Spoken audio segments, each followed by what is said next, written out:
the UK. And wow, I tell you what, we actually saw the sun today. There was many people in my street pointing and shouting out, "It's a UFO." We don't see it that much. And we've got with us the young, delectable UK's top nutritionist. That's seen on TV. 20 years my junior, I think. 40, aren't you? Yes, yes. 40. I say that because I'm now in May, and in 21 days I'll be 60. So anyway, right, here we go. Richard Smith. Hello. Hello, Stephen. How are you doing, my man? I'm doing really well. I do feel much, and maybe we'll talk later about my rabbit hole that Phil Escott introduced me to, which is, there's a little fly on my microphone. That Phil Escott introduced me to, which is, the red light therapy and all early morning sunlight and stuff like that. Well, I got plenty of that today, so I'm feeling really good. We start with a question, which is about your products. So you could give us an update, couldn't you? Do you have any distributors of your products in the US? Would love to order with cheaper shipping if that's possible. Fantastic question. Currently, no. We can ship to the States, Adam, which I'm sure you're aware of. Shipping is expensive. It's a bit of a bind. It's incredibly difficult to get products shipped abroad. But if you compare it to, one of the main market leaders in the States, then that cost is quite easily sort of absorbed. The cost of the electrolytes being number one in the world, I think are an absolute steal. So that shipping cost, and I'm probably imported, will probably just make up the difference between this one and the one that's recognized as being top in the world. That said, I'm always open to suggestion. We are looking to start shipping and selling more overseas. But it's incredibly difficult. For someone to ship or to stock for me abroad, i.e. the States, they would need to buy by the pallet. There are very few companies, I think, in America that would be willing to commit to such a financial burden.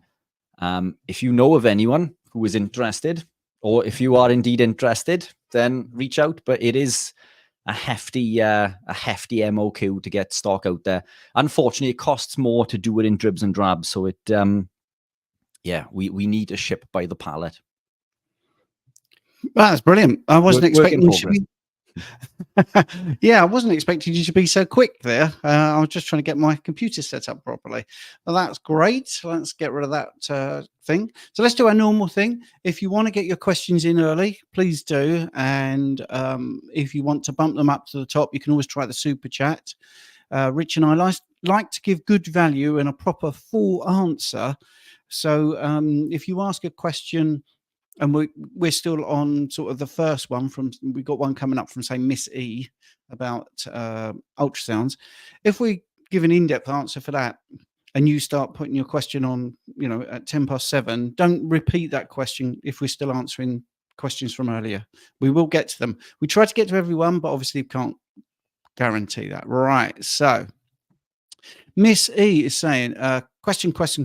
Is it possible for hospital staff to look at a liver ultrasound and see something that looks a bit like non-alcoholic fatty liver disease, but maybe it's something else?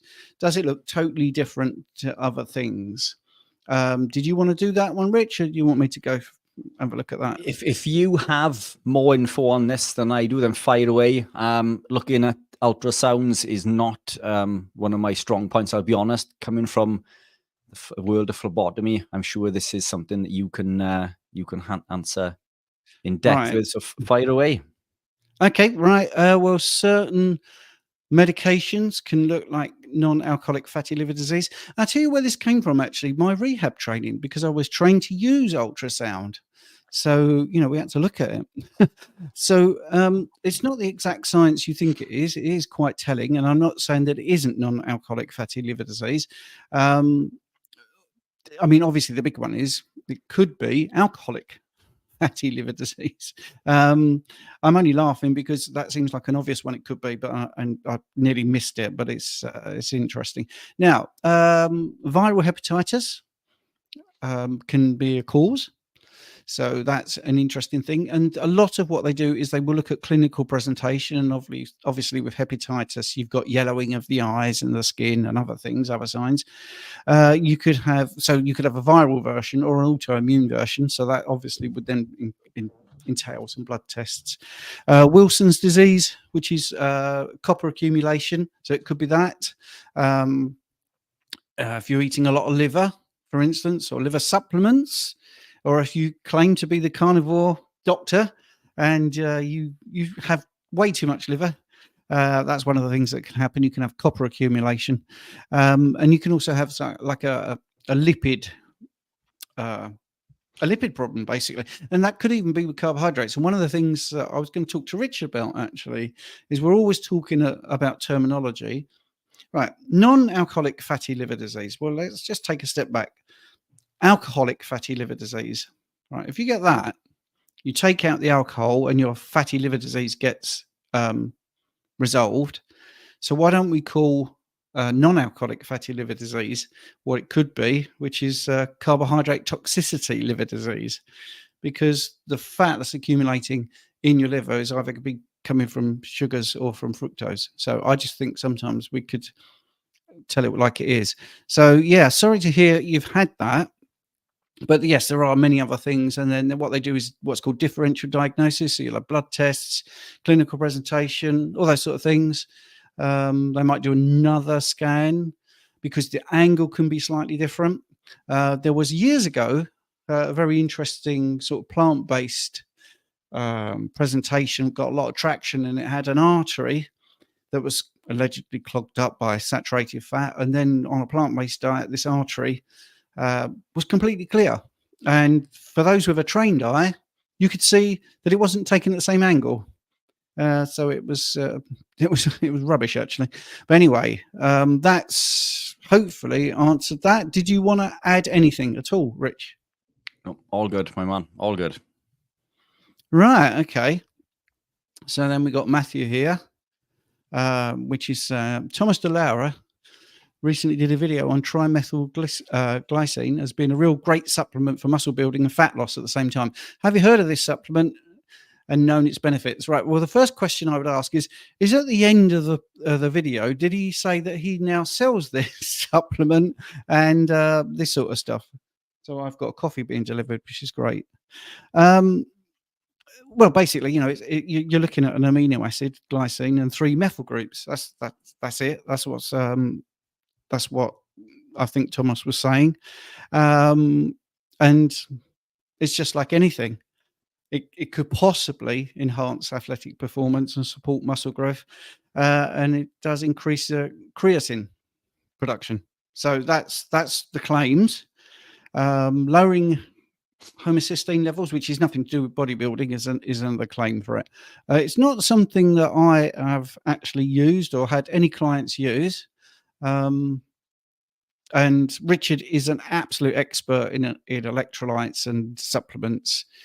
And I tell you what, if anyone was to say, I've got this great supplement for bodybuilding, I'd want to hear Richard be saying it, because that's the person I would trust. And Richard would say it even if he wasn't selling it. And we've heard that on this channel ever such a lot. So Richard, an experienced bodybuilder, many years, a pro. How many times have you used that? So I've never supplemented. This is a compound that is... That's the answer I wanted. Sorry, Rich. Yeah, spot on. But look, when we look at supplement compounds and natural compounds, they're two different things.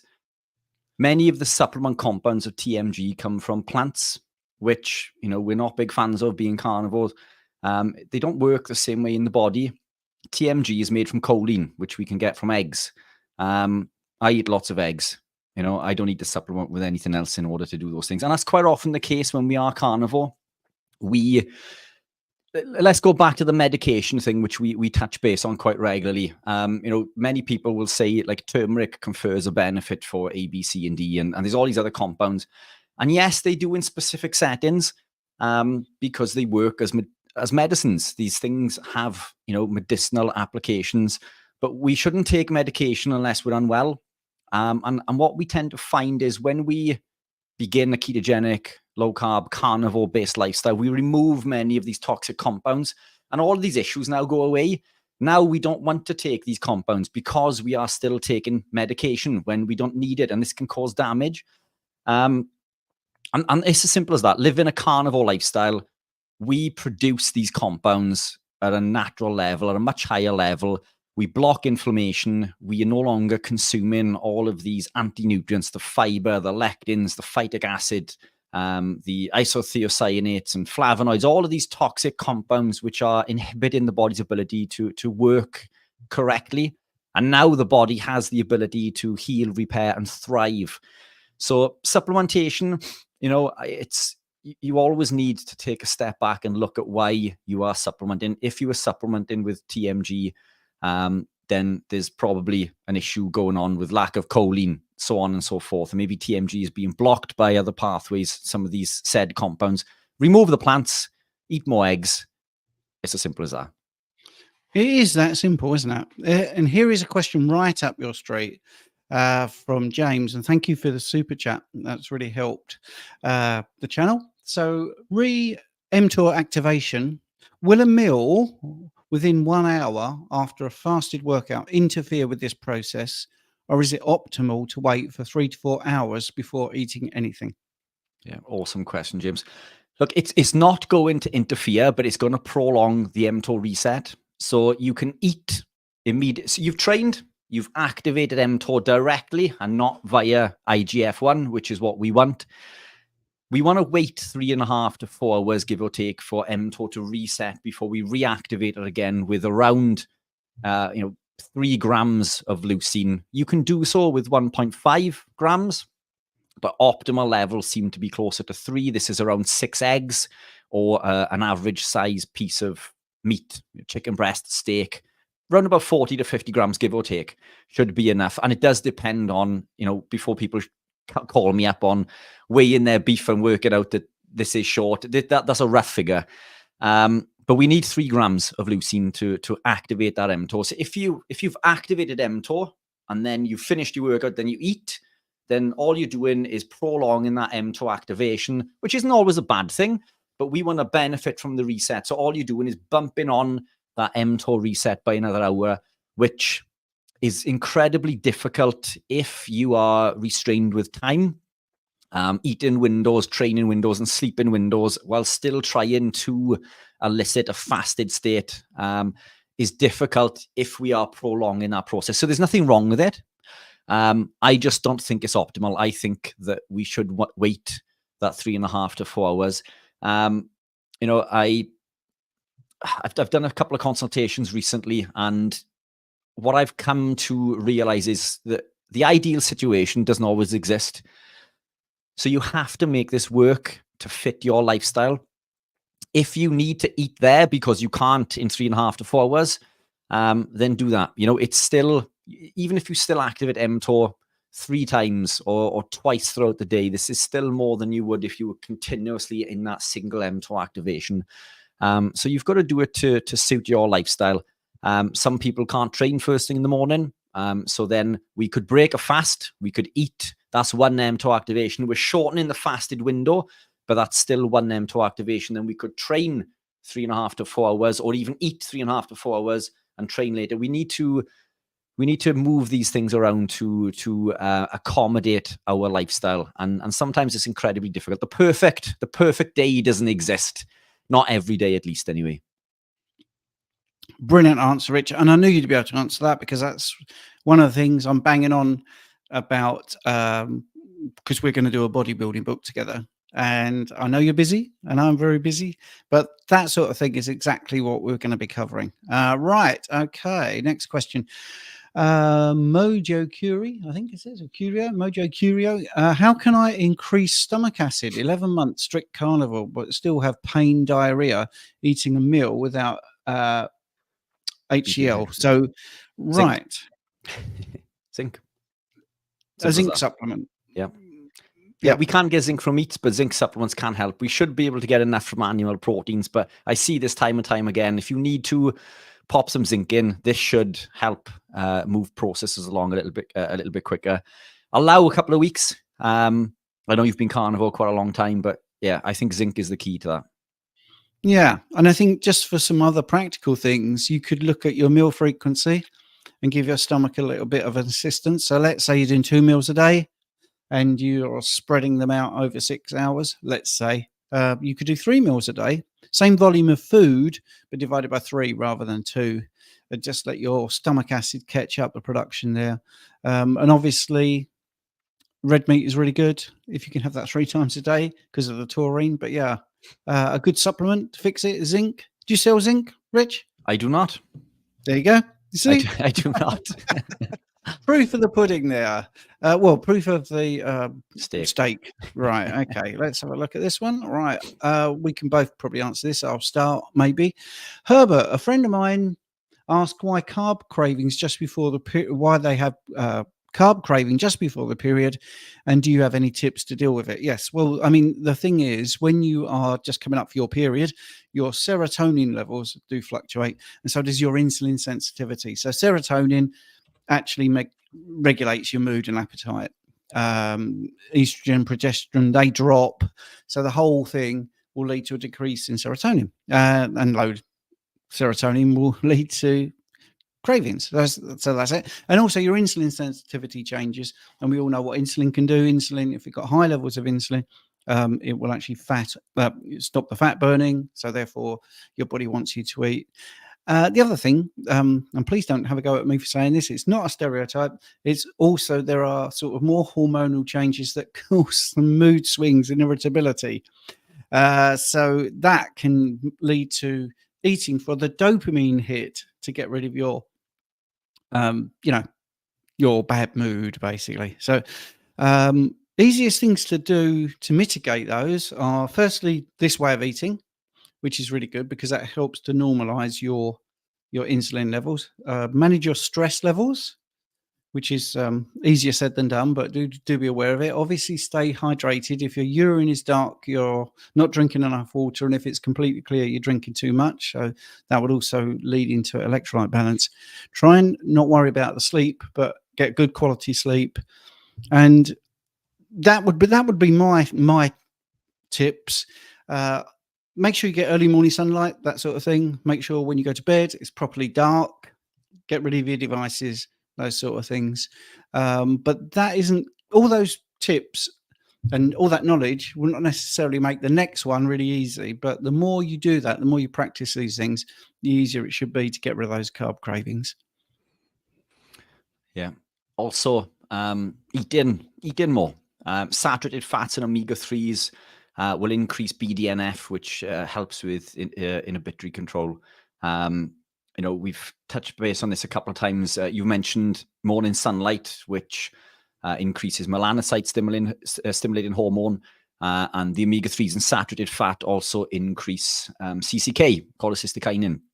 So a lot of the keto carnivore type gurus lately have gone down the road of carbohydrate coming around or leading up to period, but it's a case of just eating more. We need more energy, particularly from saturated fats and omega-3s.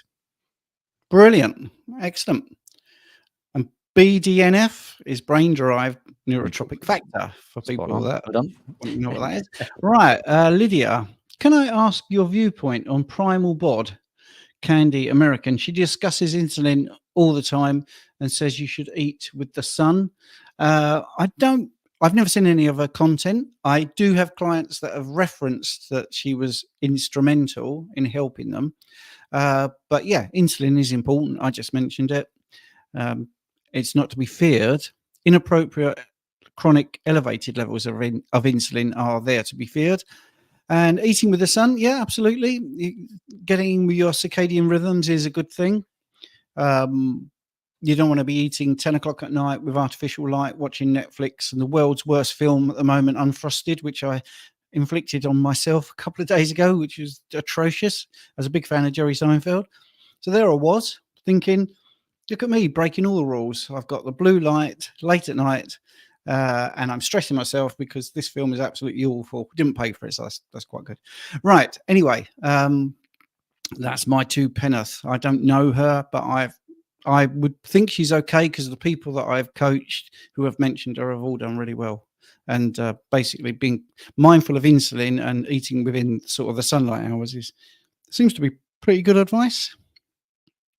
Should we go to the next one? You're muted, as you always tell me. All right. David Taylor.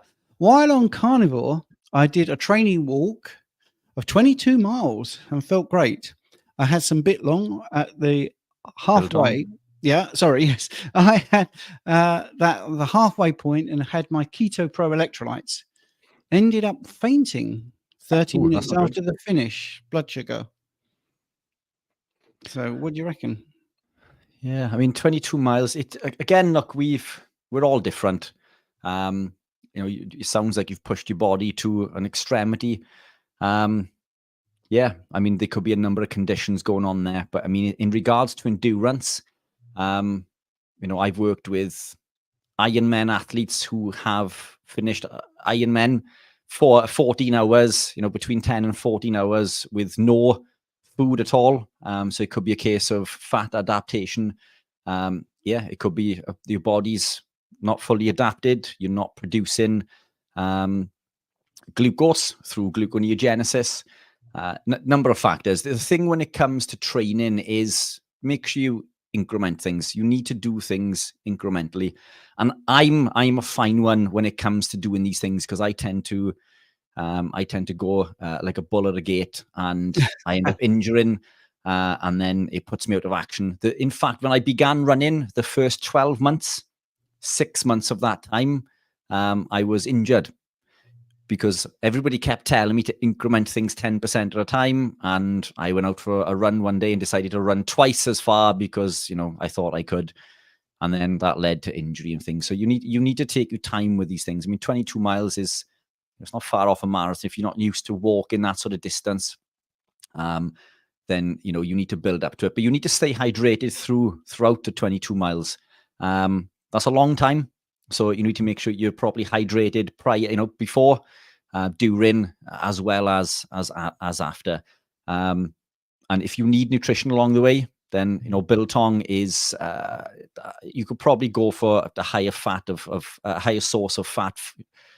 But yeah, look, it's all individual. You know, the only advice I can give there is increment things slowly. Take your time and don't overdo things too soon. Yeah, I mean, so the question said, is that low blood sugar? Yeah, it's more than likely, but we're talking about what might have caused the low blood sugar, because if you're fainting, that's possibly what's happening. There could be some other things. So the question would be, have you ever fainted before? Were you walking and looking up and then down on your phone, for instance, which can have a real bad effect on your vestibular apparatus in your ears, for instance, and that can make you faint, but sort of after the event. So one of the things that can happen when you go to Venice, for instance, if you're not used to being on boats, you can find your balance is compromised when you get back because you've been constantly on water if you really go mad, if you're, say, from Britain, for instance. True stories, by the way, from people that I've coached. So there's lots more to fainting than just those sort of superficial things. And one of the weirdest things in the world is the fact that you could be looking at the view and thinking it's great. And this is the thing you shouldn't be doing, looking at your phone. And it does have an effect. Anyway, there's a terrible effect on balance, actually. Right, here we go. Next thing. And then it makes you feel dizzy. Right. This is a two-parter. The text is coming up very small, Rich, by the way. So, a guy I know has experienced severe muscle spasms and heart palpitations on carnivore. His B6 is 3 times over the limit. When he lowers meat and adds carbs, the symptoms go away. He was eating about 1 kilo of meat when he tried carnivore. Now that he added carbs, he got 40 kilograms heavier. Is this B6 related or something else? Did he only get muscle spasms and heart palpitations on carnivore, and how long did that happen? The thing is, Tom, you've given us a great amount of detail, but we probably would need to know whether it was a one-off or was it happening all the time. Was it when he was fasting? Those sort of things. With the B6, right, really obvious first one. If you're supplementing with a multivitamin or a B6, then that is the first thing. people can be supplementing, and it can have a huge effect, actually. Just a small amount extra than you should take. Maybe the bottle says take 1 a day, and if he takes 2 a day, that can, you know, accumulate. I know it's a water-soluble vitamin, but it can still accumulate. Fortified foods can do that as well. So if you've got these artificial sort of B vitamins in a protein drink or something, that can do it. And there's certain sort of medications as well. Anti-tuberculosis, for instance, does that. So there's quite a few things. He could get his liver and kidney function checked, which would be really important, because obviously that's the detox pathway and the synthesis pathway. So what's caused him to get 40k heavier might have been the question you're actually asking. Well, yeah, carbs. So I think I would recommend going back onto carnivore, and then maybe your friend joining the Skool community, talking to Rich, you know, booking a coaching session. We both offer coaching sessions, and actually drilling down on what you're eating, what your hydration status is. If you've got bloods, you know, I can look at the blood. So yeah, you know, it's such a big subject. It would be interesting to try and speak to that person. Yeah, I think so. There's so many different things going on there. I mean, as much information is there, I don't think that's anywhere near enough to make a conclusion. That could be purely associational. Electrolyte imbalance would be one of the main contributing factors to things like that occurring, especially when completely removing carbohydrate, because of that drop in insulin, especially in regards to palpitations. So I'd guess that it may be electrolyte related, but look, as Stephen said, we'd need considerably more information. So get him on the group and we can get into the weeds. Yeah, cool. There is other medications which could have this effect, by the way. We can't talk about it on this platform, but there is other things that have been available in the last 3 years or so where you could have an issue. So Richard's camera's gone off for some reason. Anyway, 3 months strict carnivore, says Diana. Struggling to get back to my pre-carnivore performance, especially when hiking steep, long hills and lifting weights. Legs feel heavy and tired. When will I adapt? 3 months is a good thing to do. I wonder if you dive straight into strict, which might be telling. To get back to my pre-carnivore performance. Now, you know, adapting to where you were before when you were fueled by carbohydrates can take a long time. The longest I've had, I don't want to put you off, was a year. But once that year was up, that person's performance was freakily good. That was her expression. And everybody at her cycling and endurance club couldn't believe how she had progressed. So it was well worth the wait, you know. I think Rich actually sort of has this scenario in his running club where people have taken years and years and years to get good, and on carnivore it's taken him like a year to catch up and be sort of in the same sort of space as them in performance. But when will I adapt? Difficult question. So I always say, looking at an average of everyone I've coached, it's about 26 weeks plus or minus 6 weeks. But it is worth the wait. It really is, because when you adapt, the performance is just so much easier. Your body composition is easier to manage. Your hunger is easier to manage. If you need to fast, it's easier to do. So hopefully, Diana, maybe another 3 months, and then you'll start to feel that. And I do have people that are doing carnivore that are in sort of endurance and performance activities. One's very serious professional athlete. And the reason I mentioned the medications is because she had to take medications under duress, and her performance on the kettlebell, she used to do endurance kettlebell competitions, so she knows the data has absolutely plummeted. Nothing to do with the diet. So, but she's getting back. She's getting back to it. So that's my take. What about you, Rich? Yeah, this adaptation period is different with everybody. I've worked with people who have adapted in 4 to 6 weeks and continue to improve. So there's some form of adaptation that usually comes from people within the athletic community already.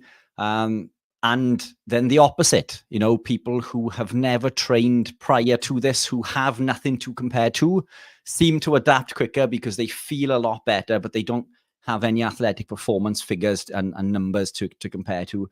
But yeah, I think you're right. It took me 12 months.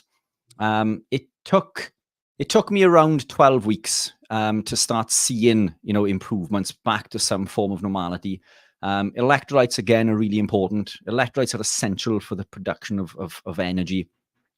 We need these electrolytes. If you are not taking any salts at all, then you need to be salting. If you are taking salt, you could be doing too much, and this is going to be depleting potassium, and then this is going to throw the potassium and sodium pump out of whack. So supplementation, or adding in enough electrolytes, and to do this you can get this from the connective tissue on meat, eating organ meats, crushing up bones and eating the bone marrow, eating the cartilage on the end of chicken bones, bone broth, so on and so forth. So the electrolytes are super important.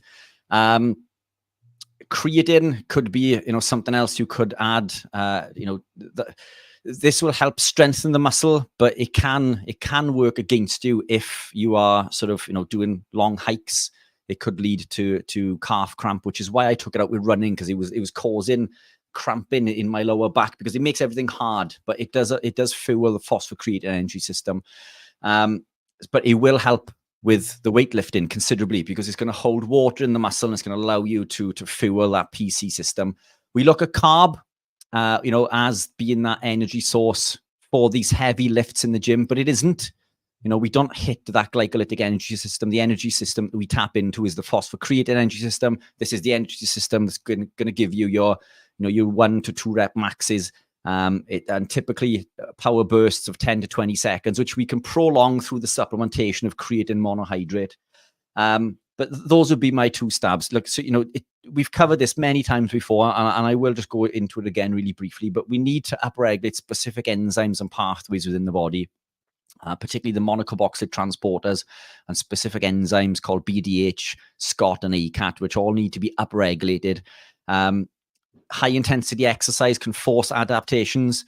Excess amounts of creatine production. So as you adapt and begin to utilize beta hydroxybutyrate, which you can do also by taking C8 oils, medium chain triglyceride, caprylic acid, or exogenous ketones. But this adaptation process will come. Just stick with it. But electrolytes are always the cheapest one to sort of to target first, and you're going to know pretty quickly if that is an electrolyte imbalance by supplementing with a quality electrolyte. Excellent, Rich. Thanks for answering that, and in depth too, which was really good. Right, we've got just from Miss E again. I've been on strict line for 6 months, no alcohol medication. I have lupus, no history of fatty liver. So I would definitely say we'd still need to know more about the way you were eating before you went carnivore, because if you're eating tons of fruit or veg, lots of fructose, drinking Coke, eating bananas, for instance, in excess, there's lots of things that could be showing that on the liver scan. So I think we'd need to know a lot more. But obviously, your healthcare provider is going to do some follow-up tests and really get to it, which is good. It's not medical advice here, it's just information. So you asked what were the other possibilities. So I gave you a list of other possibilities it could be. Right, but I'm not saying that, it's what they are. James, again for a super chat, thank you very much. How do athletes achieve fat loss while eating carbs if insulin shuts down the ability to access fat? Yeah, fantastic question. This is why athletes do zone 2 training. So they train in zone 2, which is fat burning zone. Now, one of the silliest things that I've come across recently is speaking to athletes who will eat a bowl of cereal. And when I ask this person, why are you doing that? Well, I'm going on a zone 2 run to burn body fat. So you're eating carbohydrate to teach your body to burn fat for fuel. Doesn't make sense. So that ingestion of those cereals or breads, pastas, rice, anything that's going to elicit an insulin response, when insulin is elevated, It upregulates lipoprotein lipase, which breaks the bonds on the glycerol backbone, sends the fatty acids into the fat cell, and it blocks hormone-sensitive lipase, which is the enzyme we need to burn fat for fuel. Training does improve insulin sensitivity. So this is why you see athletes across all walks of life who are insulin sensitive despite the overconsumption of these compounds. You can suppress that level of damage from the carbohydrate in regards to insulin response. Training increases insulin sensitivity, but if you go to your local park run, there could be, I did one recently, 700 runners, some really good runners there. Very few actually look fit. You've got the top few runners who are coming in. Most of the other runners who are incredibly good all have bellies, this central adiposity, and that is insulin resistance. So, they are fit in spite of and not because of. But these elite level athletes, the volume of training that they're doing, they are forcing their body into this adaptation process.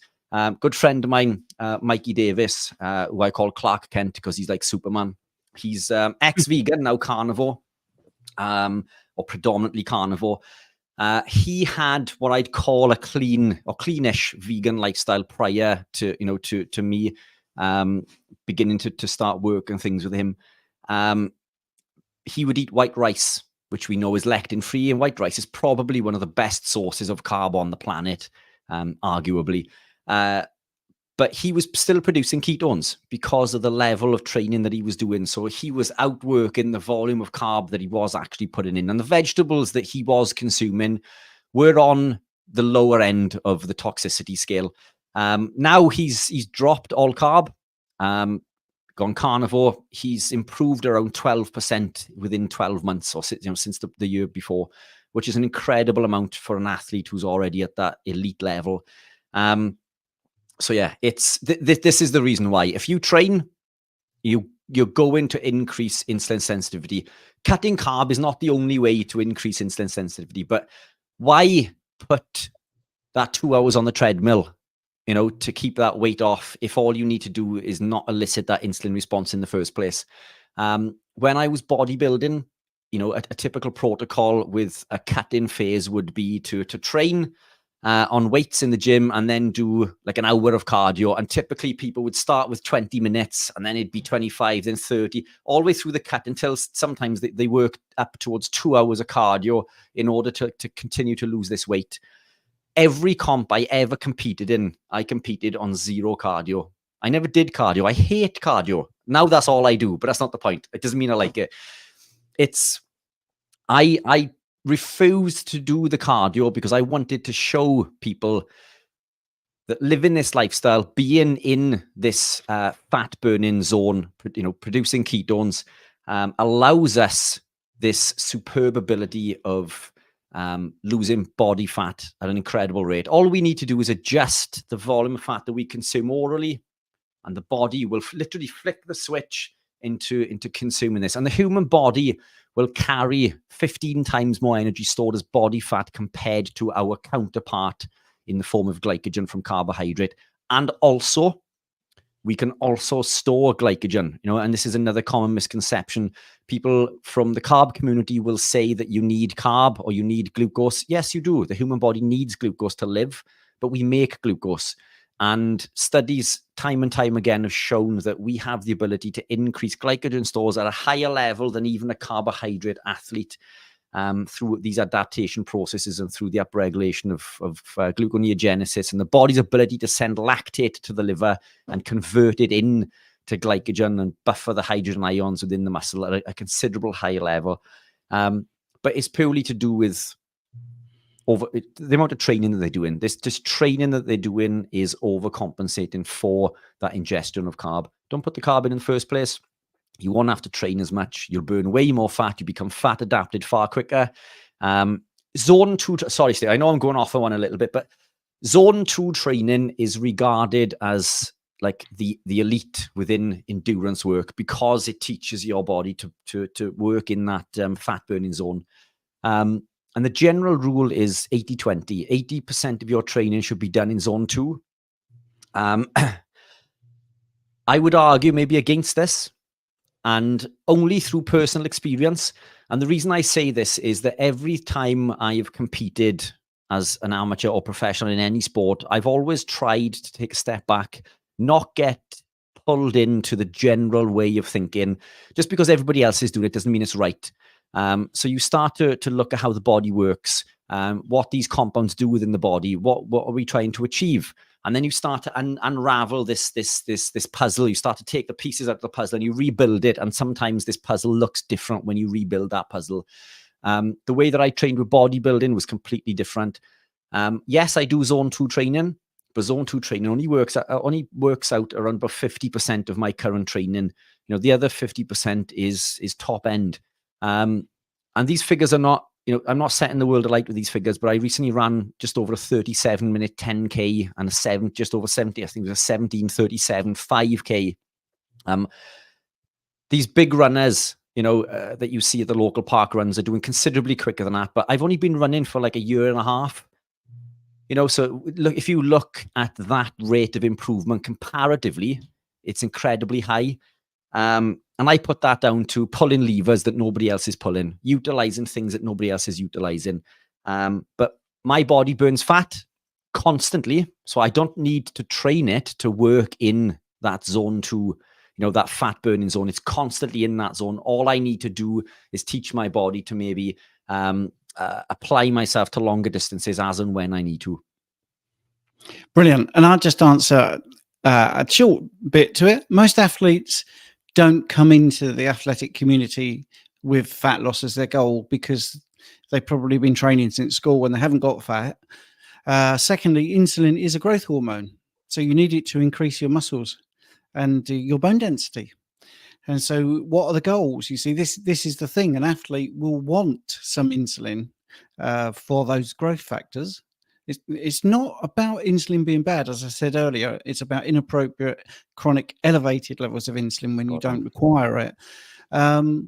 Yes, insulin in your system does stop fat burning, but if you're an athlete, that's not what is required.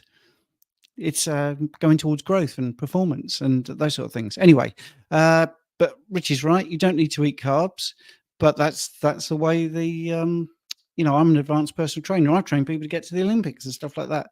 And that's what they're told. But if I had my time over again, I would get lots of carnivore athletes and they would not like me for the first year and they'd love me for the rest of the time because it would be much easier. Everything would be much easier because you have lower levels of insulin overall. And the other thing is when you exercise, by the way, you get translocation of receptors going to the membrane, which doesn't require insulin to allow energy into the cell, which is why on type 2 diabetes programming, when I'm coaching people that way, I do say a little bit of exercise is going to make you more insulin sensitive. Because actually you get this well, it's not really insulin sensitive. It's actually just being able to absorb glucose into the cell without insulin. So, right, here we go. Next thing. After a bowel screening test recently, I needed colonoscopy. In the letter, the advice is eat less red meat and more whole grain and fiber. I wonder what your thoughts are. My thoughts are they need to do some research. Now, if you watch our Carnivore Team GB, you'll see the Kent carnivore who's got a bag. He used to eat lots of fruit and veg and fiber, and he had to have his colon removed. So now his food is in a bag. So that's at the end of the journey of the small intestine, at the like an around the ileum area. So anyway, right, what does he find in the bag? And what does everybody basically find in the bag if they've had this operation? Well, they never find red meat, but they always find whole grains, nuts, cereal, that sort of stuff. Plant material is what's in the bag, right? So if you need a colonoscopy and there's a problem with your colon, you've not got any worries about red meat because that's not even getting into the colon. And this is absolutely every practice nurse will tell you who has to empty a bag, never see red meat in there, definitely see lots of plant material. That's the first thing. So why would you eat whole grains and fiber? Well, why would you eat fiber? What is fiber? Fiber is indigestible. There's a big clue there. And it's a polysaccharide. It's an indigestible polysaccharide. A lot of sugar you can't digest. What does it do? Nothing. It does nothing except add volume to your waist. Now, if you're trying to lessen the problems down there, what do you want to do? You want to make more waste or less waste? But anyway, so my thoughts are that is not great advice, but I'm not your healthcare provider and you have to follow what they say. So what I just said is information. Lee is a real personal experience of mine, and everyone I've coached that has resolved problems, and I'm including myself here, which is why I'm been a bit confident in what I'm saying. I had lower left quadrant pain, and I had to have a colonoscopy, and I went through all this, and the only thing that resolved that pain was removing whole grains and fiber. Absolutely resolved it, stone dead. So that's my personal experience, and I will tell you a very sad personal experience. My mother, who should have been the poster girl for the food guidelines, eating lots of bran, skim milk, avoiding red meat, avoiding fats, really, really did follow the food guidelines, died of colon cancer. So that's why I get a little bit ranty about this, because she did everything right. She complied to all those guidelines and got the very thing that all that sort of eating was supposed to avoid. And she just got worse and worse and worse. And they just kept increasing the bran flakes and the fiber and the whole grains. She was doing everything she was told, and she got worse and worse. And then she died. So personal experience, very close family experience, coaching people. And if you want to check out the Kent Carnivore, who's currently going through an operation to try and improve his situation after having his colon removed, and you asked him that question, I think he would give you an even more erudite answer than I just did. But hopefully that's my thoughts. Okay, but you cannot ignore your healthcare provider.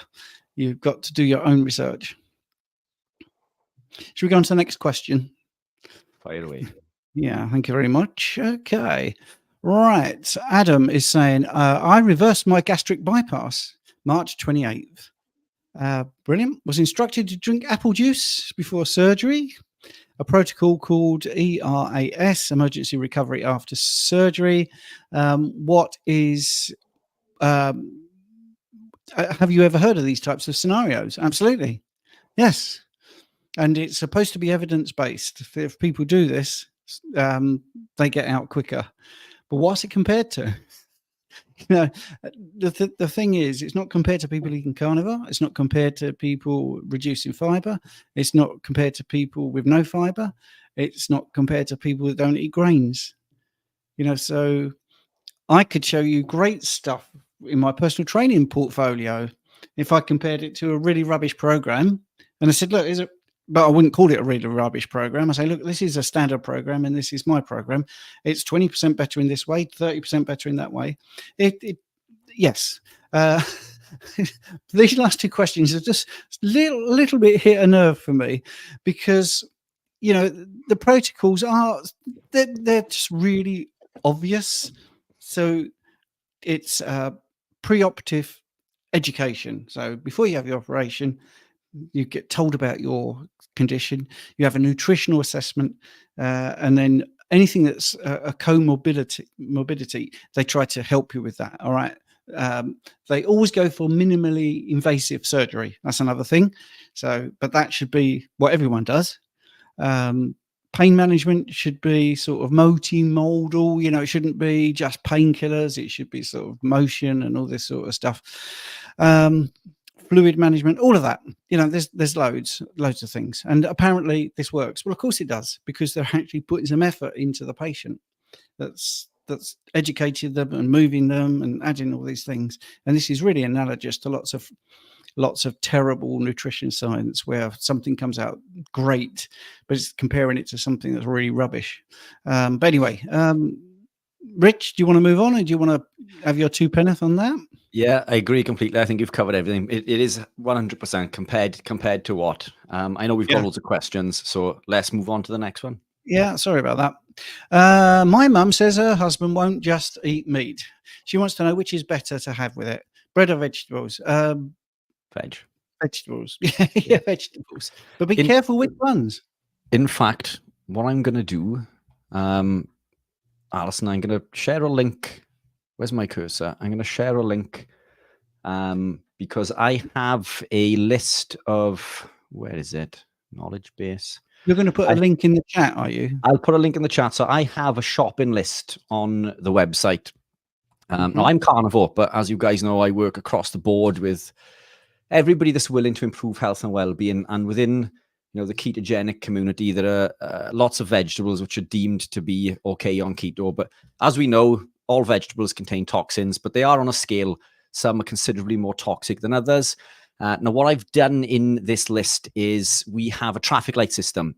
So we've highlighted the vegetables that are better for you, in particular in regards to lectins and oxalates. So we've highlighted the foods in green, which are on the lower end. It doesn't mean they don't contain them. It just means that there's less of them, going up to the amber and red. So if you gravitate towards the green, then you're going to be considerably better than if you were eating things like, well, take a look at the list, but it's there in black and white. But we want to go to the lower end of toxicity. But veg is definitely way better than bread. Yep. Bread is always a crippler. Yeah, and that's when I first take somebody on, first thing we try to do, and this is in obesity, my obesity clinic, diabetes, everything pretty much. Can we cut out potatoes and bread? That's the first thing. Right. Happy Monday morning from Australia. Good day. It's still Sunday evening here. I have type 2 diabetes, and sometimes I'm in a rush or traveling. I have a protein shake that has 3 carbs. Is this bad for glucose spikes? So 3 grams isn't going to spike insulin to a high degree by any means. I mean, that is quite low in regards to a protein shake. What I would do is take a look at the ingredients, see if there's what sort of sweeteners there are in there. Take a look for things like maltodextrin and dextrose and sucralose. Maltodextrin and dextrose can elicit a higher insulin response than sugar. So despite not being sugar, they can elicit a higher response. So certain sweeteners have a higher insulin response than even sugar does. So just take a look at the ingredients, make sure they're clean.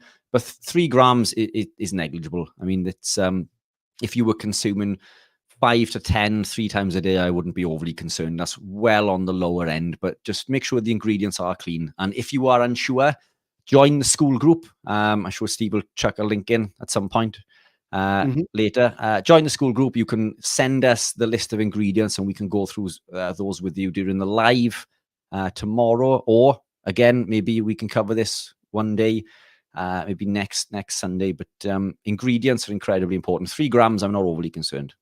No, it's cool. We got a 2-parter here from Andy, who's just given us some feedback. Although he's actually giving feedback to someone in the chat, I want to read it out. I doubt you recall, but you advised me. Oh, he says, "Hi, CJ." Is that a nickname of yours, Richard? No. Anyway, I doubt you recall, but you advised me to watch a video regarding bad sleep. Some weeks later, I've been high dosing glycine 1 hour before bed and am on my best run of sleep yet. I am eating more and as well and eating later at night, and it all seems to work. Thanks for the video advice. Right, so I just want to say to Andy, this is where Richard and I prove that things are completely different. I would do really badly if I ate just before I went to bed, and Rich does really well. So thank you for that feedback, and it's worked for you. So let's go to Zinc. Zinc, you could help with stomach acid apparently. But anyway, right, Zinc 316. Struggling to keep weight on, naturally slim guy, 6'3", went from 97k to 83k. What are the best macros to gain weight? I'm assuming we want good weight like muscle and bone density. Currently on 155 grams of protein and around 260 grams of fat, gymming 3 to 4 times a week. Are you just doing a calculation of the grams? You're right, okay. I am, yeah. So look, there's a number of things with this, okay? The body's incredibly intuitive. It's incredibly intelligent. The only weight that you're going to lose is going to be weight that it wants to lose, i.e. fat. So you're losing bad weight. And as Stephen says, the weight that you want to gain is going to be muscle. Muscle weight is incredibly hard to build. Top end, we're looking at 0.8 pounds a month. So 10 pounds in a year total at the top end, and you're talking someone who is training for the Olympia. So look, the weight you're losing is bad weight, unless you're incredibly unwell. So, what I'd bounce back to this, how are you feeling? If your energy's through the roof and you're feeling fantastic, then what's the problem? This is an issue that I encounter a number of times with clients who lose weight too quick. They're worried because they've lost weight too quick. They start to look different. They start to look a little bit gaunt in the face, but this is because the skin needs time to catch up. It needs time to tighten up. you know, all of these things will happen. Your skin will tighten up. You will look nice and pretty again. I promise. We shouldn't fear this excessive weight loss. What will happen is it'll continue and then it'll slow down until it eventually plateaus. And then you may even gain a few pounds. So if you're feeling fantastic, I'm not concerned. But coming back to the question, you're currently on 155 grams of protein. That needs to be higher, ideally. I'd bump it up to 180 to 190. Fat, I mean, I tend to consume fat around equal ratios, but there's nothing wrong with that number of fat that you're consuming. So, I mean, I'd be consuming 180 to 200 grams, depending on my goal. But I mean, there's nothing wrong with 260. It is going to slow down fat loss because your body's going to take it from dietary fat opposed to body fat. So it will slow the loss down. But again, look, you know, how are you feeling is the original question. If you're feeling fantastic, then I wouldn't be concerned. Absolutely. Right. That's cool. We've got 4 minutes and we've got a quick question there just to say to Little T, I think. Love to know what labs to ask my doctor for in my upcoming appointment. If you have any recommendations as a qualified phlebotomist. Yes, I have. And I put a link in the chat to a page on my website, which is entitled What Bloods to Get. Right. So it's all there. You just got to click that link. Now, everybody else, sorry, we didn't get completely to you. We do have another 30 minutes on a different platform, which rhymes with apple crumble. Let's see if we can get Adam's one. Tom J, I'm detoxing from B6 right now. My symptoms are 1,000 times better. It can take up to 6 months to recover from low levels of B6. Low levels of B6 mimic high levels. So that's the other thing, actually, which is really interesting. You can get some false positives when you're doing bloods and stuff like that. But anyway, I'm going to wrap it up there because we need to tell people where to get the next 30 minutes, which is on a platform that rhymes with apple crumble. And I will put the link in the chat, and Rich will do a little sort of wrap up of, thanking people and all that while I just get the link for you. Fantastic. I love that. For anybody who is wondering why my face looks a little bit pasty, I did an hour on the indoor trainer prior to this, so I'm probably looking a little bit worse for wear. But yeah, thanks all again for listening. Fantastic to see the numbers growing.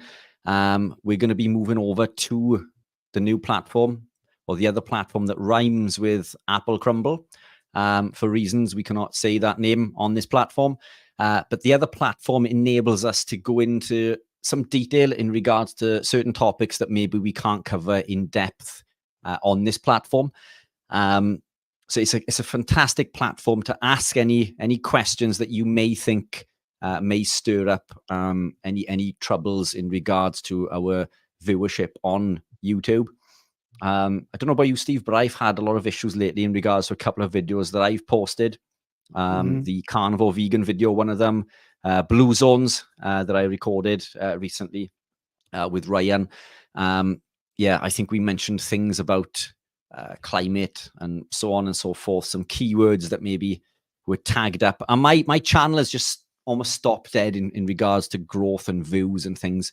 But we don't have that issue on the other platform. So yeah, thank you all for watching, and we will see you on the other platform. I'm trying to copy this. Sorry, Steve, go on. Yeah, I put the link in to Rumble.